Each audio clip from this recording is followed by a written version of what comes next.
بسم اللہ الرحمن الرحیم۔ شروع کرتی ہوں اللہ کے پاک نام سے جو بہت مہربان اور نہایت رحم کرنے والا ہے۔ اللہم صلی علی سیدنا محمد وعلی آل سیدنا محمد وبارک وسلم۔ مصطفیٰ جان رحمت پہ لاکھوں کروڑوں درود و سلام۔ میرے چینل کے معزز ناظرین، السلام علیکم ورحمۃ اللہ وبرکاتہ۔ تو میرے پیارے بہن بھائیوں، آج میں آپ لوگوں کو تہجد کی نماز پڑھنے کے بے شمار فائدے بتانے کی کوشش کروں گی۔ انشاءاللہ آپ جب یہ سنو گے اور آپ نماز تہجد پڑھنے کی بھرپور کوشش کرو گے اور پڑھنے میں کامیاب ہو جاؤ گے تو انشاءاللہ آپ کی کوئی ایسی دعا نہیں ہوگی جو اللہ پاک قبول نہ فرمائے۔ انشاءاللہ آپ لوگوں کی سب دعائیں اور مرادیں پوری ہو جائیں گی انشاءاللہ۔ تو میرے پیارے بہن بھائیوں، انسان جتنا بھی تقوی اختیار کرے، خشوع اختیار کرے، تو وہ ظہر اور عصر کی نماز میں کتنا رو سکتا ہے؟ وہ نہیں رو سکتا، وہ نہیں روئے گا، کیونکہ وہ شرما جائے گا کہ لوگ کیا کہیں گے۔ اس لیے میرے رب نے تہجد کی نماز پڑھنے کی تاکید کی ہے۔ رات کی نماز جتنی ہے اللہ تعالیٰ نے اس لیے کچھ رات کو نماز رکھ دی ہے کہ چلو میرے بندے تم اس بات سے ڈر گئے کہ میرا چہرہ بگڑے گا، لوگ کیا کہیں گے، اندھیرا ہے اب چہرہ بگاڑ لو، اب جتنا بگڑے گا مجھے اتنا ہی پیارا لگے گا، کہ اللہ پاک کو تو پیارا دل چاہیے۔ جی میرے بہن بھائیوں، اللہ پاک کو ہمارا پیارا دل چاہیے جس میں ہمارے رب کی محبت بسی ہو، جس میں ہمارے رب کی محبت بھری ہو۔ تو میرے پیارے بہن بھائیوں، جو عشاء سے لے کے صبح تک 10 آیتیں کھڑا ہو کے اللہ پاک کے سامنے پڑھ لے، اللہ پاک غافلوں میں سے اس کا نام کاٹ دیتے ہیں۔ میں اس کو ایک اور زاویے سے پیش کرنے کی بھی کوشش کروں گی، جیسے کہ یہ 10 آیتیں کسی پہ بھاری ہو جائیں۔ ہم سب کو آخری 2 سورتیں تو سب کو یاد ہے نا، سورۃ الفلق اور سورۃ الناس۔ تو میرے پیارے بہن بھائیوں، یہ تو ہمارے بچے کو یاد ہوتی ہیں۔ ان 2 سورتوں کی 11 آیتیں ہیں۔ آپ کو قرآن کا کوئی حصہ بھی یاد نہیں ہے، آپ عشاء کے بعد کھڑے ہو کے یہ 2 سورتیں تو پڑھ سکتے ہیں نا۔ جو 2 سورتیں یہ پڑھ لے اس کی 11 آیتیں بن جائیں گی، بلکہ 1 آیت زیادہ ہے۔ اللہ عز و جل اس کی غفلتوں کو دور فرما دے گا، اور جو 100 آیتیں پڑھ لیتا ہے وہ تو بہت ہی اللہ پاک کو پیارا ہوتا ہے، اور جو 1000 آیتیں پڑھ لیتا ہے اس نے تو جی خزانے ہی لوٹ لیے۔ رسول اللہ صلی اللہ علیہ وسلم نے صحابہ کرام کو اس بات کی خبر دی اور حکم دیا، لوگوں رات کے قیام کو لازم پکڑ لو، یہ پہلے نیک اور صالح لوگوں کی عادت تھی۔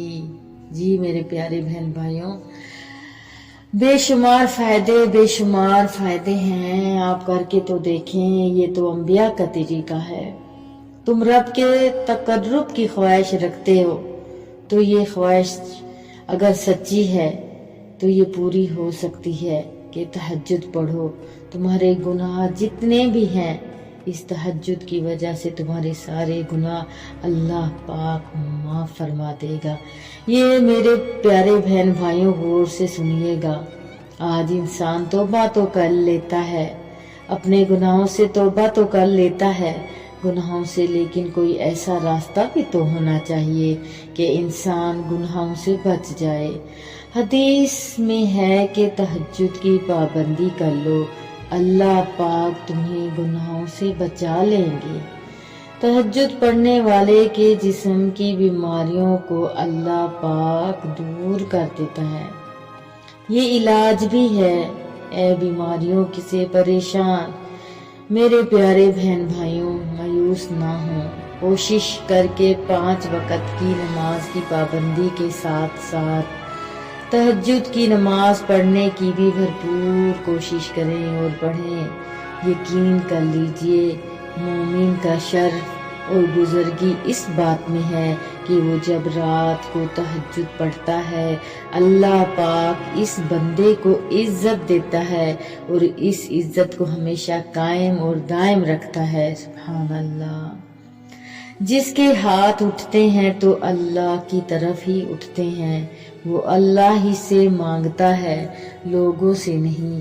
یہی وجہ ہے کہ اللہ کے رسول صلی اللہ علیہ وسلم صرف صحابہ کرام کو حکم نہیں دیتے تھے، بلکہ سیدہ عائشہ رضی اللہ عنہ فرماتی ہیں کہ آپ رات کو قیام کرتے تھے کہ آپ صلی اللہ علیہ وسلم کے پاؤں مبارک سوج جایا کرتے تھے۔ دوسری روایت میں آتا ہے کہ آپ کے پاؤں مبارک پھٹ جاتے تھے۔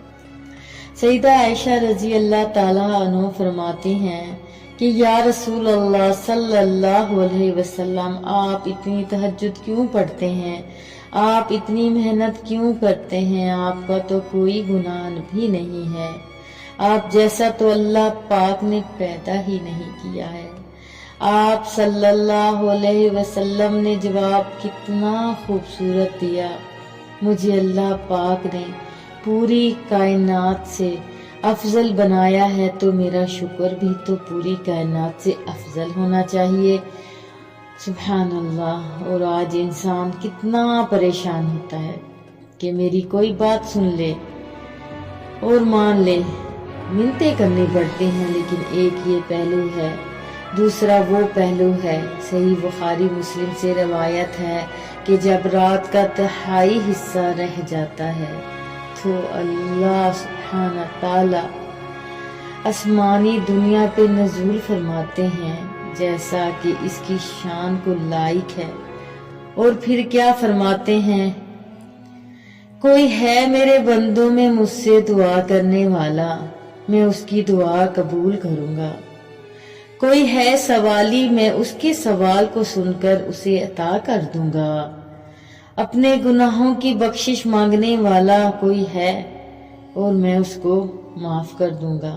اور دوسری روایت میں ہے، کوئی ہے بخشش مانگنے والا، کوئی ہے رزق کا متلاشی، آؤ مجھ سے جو مانگنا ہے مانگ لو، میں آپ لوگوں کی جھولیاں بھر دوں گا۔ سبحان اللہ۔ جب تک فجر کا وقت نہیں ہو جاتا، مالک الملک اپنے بندوں کو بلاتا ہے، آؤ جو لینا ہے وہ لے لو۔ اللہ پاک اس وقت کو غنیمت سمجھنے کی توفیق عطا فرمائے۔ یا رب العالمین، تہجد تو میرے رب سے وفا ہے۔ میرے پیارے بہن بھائیوں، اپنے رب سے مانگو تو صحیح۔ وقت تہجد اللہ پاک کی خاص رحمتوں میں سے ایک رحمت ہے، تو میرے پیارے بہن بھائیوں، جتنا بھی ہو سکتا ہے تہجد پڑھنے کی بھرپور کوشش کریں اور خود بھی یہ نماز پڑھیں، اور اپنے ارد گرد اپنے تمام بہن بھائیوں کو، اپنے بچوں کو، سب کو یہ نماز پڑھنے کی ترغیب دیں۔ جتنی بھی نیکیاں پھیلاتے جائیں گے ہم لوگ، یہ ہمارے لیے صدقہ جاریہ بنتی جائیں گی انشاءاللہ بإذن اللہ۔ سبحان ربک رب العزہ عما یصفون۔ تہجد کے لیے تم خود نہیں جایا کرتے، بلکہ تمہیں چن لیا جاتا ہے، اور جس کو اللہ چن لیتا ہے وہ اللہ کا بہت لاڈلا بندہ ہوتا ہے۔ بے شک تہجد کی نماز کے لیے جاگنا اللہ کی بے شمار نعمتوں میں سے ایک نعمت ہے۔ مجھے معلوم ہے اسے کیسے منانا ہے، بس تہجد اور کچھ آنسو۔ مصیبت کا مقابلہ صبر سے کرو اور نعمتوں کی حفاظت شکر سے کرو۔ تم اجالوں کے خالق کو تہجد کی تاریکیوں میں مناؤ، پھر دیکھنا وہ تمہیں بھی معجزوں کی صبح عطا کر کے راضی کر دے گا۔ سبحان ربک رب العزت عما یصفون وسلام علی المرسلین والحمد للہ رب العالمین۔ فی امان اللہ۔ اللہ